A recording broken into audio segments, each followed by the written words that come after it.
High বন্ধুরা, আমি চলে এসেছি একটা মিনি ব্লগ নিয়ে। তো তোমরা এই লং ভিডিওটা নিশ্চয়ই ফেসবুক পেজে দেখেছো।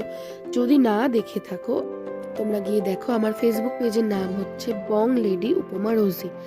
তো আমি আজ চলে এসেছি হাউস অফ এসএলএ দুটো জুতো নেবো বলে। ছুটির দিনও ছিল, একটু ভালোভাবে এলাম।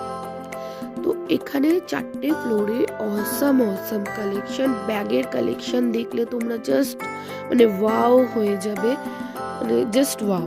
তো এত সুন্দর সুন্দর ব্যাগ আছে, এত সুন্দর সুন্দর জুতো আছে, কি বলবো। এখানে ছেলেদের ব্যাগের কালেকশন খুব সুন্দর সুন্দর, ওয়ালেট আছে, ছেলেদের ওয়ালেট তোমরা গিফট করতে পারো প্রিয় মানুষদের। যাক, আমি একটা কিনেছি আমার ভাইয়ের জন্য। বেল্টও খুব সুন্দর সুন্দর। সবকিছু কেনাকাটার পরে যখন বললো আইসক্রিম খান, তো আমি আইসক্রিমের লোভেই উপরে চলে এলাম। উপরে গিয়ে দেখি আরো সুন্দর সুন্দর কালেকশন। যাই হোক, ভিডিওটা এত দূর পর্যন্তই। Tata, bye bye.